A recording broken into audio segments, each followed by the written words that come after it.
Cathy Wood believes that inflation is just transitory, that it will disappear before the end of the year, and that deflation will then take over. Cathy starts by saying that the Fed itself is focused on core PCE, that's the deflator, the inflation rate for consumption, and it has moved up to 3.4% and it could go to 5%. Maybe it would top out at 4%, but there has been a head of steam at work here, and we are seeing the rents go up dramatically, and that's influenced by house prices going up, at least how it's measured in the inflation gauges. We have seen oil prices against our expectations shoot past $70. The economy is flying and we are in the sharpest rebound from any recession. According to the National Bureau of Economic Research, the sharpest rebound from the shortest recession and the shortest recession in post-World War II history.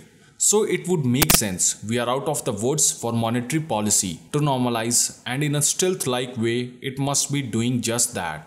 What's surprising here is that the rate of growth in M2 has dropped from 27% in February to 13.8%, and it's a pretty sharp fall. So the rate of money growth is decelerating quite rapidly. So Cathy clearly agrees with the consensus that inflation is here right now.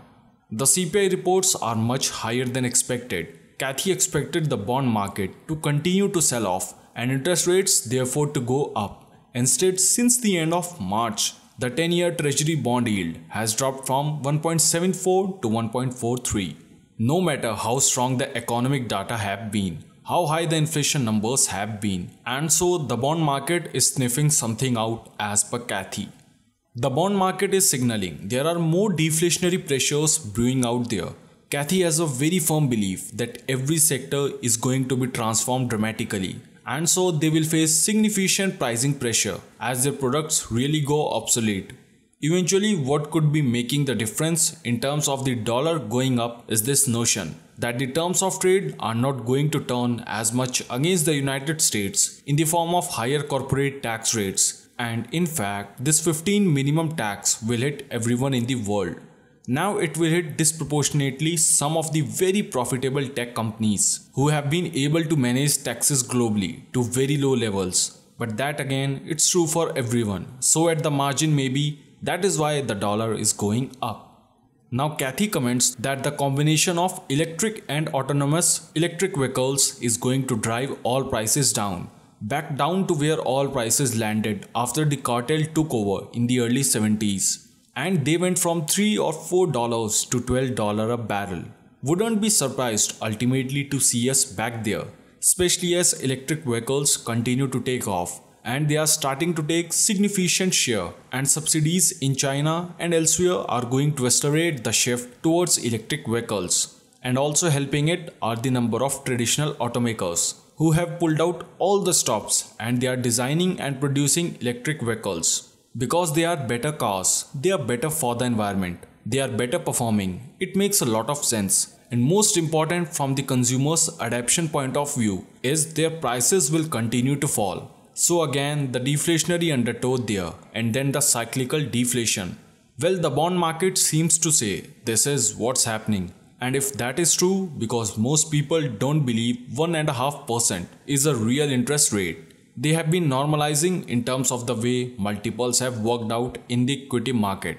They have been pricing or valuing stocks as though the normalized interest rate is somewhere around 4%. But what if it's not? What if it is half of that? That would be huge for secular growth companies, especially because there is going to be so much confusion.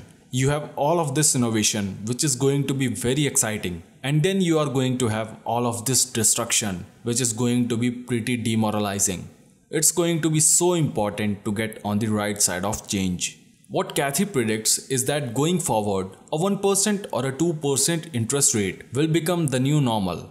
Now, why that might not seem like a revolutionary idea at first, Cathy believes that if true, it would lead to the greatest deflationary pressures that we have ever seen. It would allow truly innovative companies like Apple, like Tesla, the absolute best of our countries, to take out large amounts of debt to fund research and growth at a rate we have never seen before.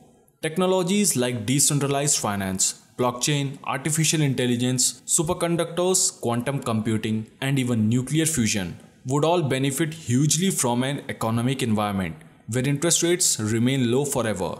This could create huge deflationary pressures. If quantum computing becomes the norm, every person would be able to afford a NASA level PC for $1,000. If nuclear fusion can be effectively harnessed, the world's energy crisis would end immediately. The effect of this kind of advancement could be world changing, and it could all be caused by something as innocuous as low interest rates. So in a longer run, it's entirely possible that Kathy is right about all of this. But I would like to know your thoughts about Kathy's view around deflation in the comment section below. Do you agree with her or your thoughts differ from her? And guys, please make sure to like this video, share it into your financial community and subscribe to this beautiful channel for more such fascinating videos. Till then, bye bye and take care.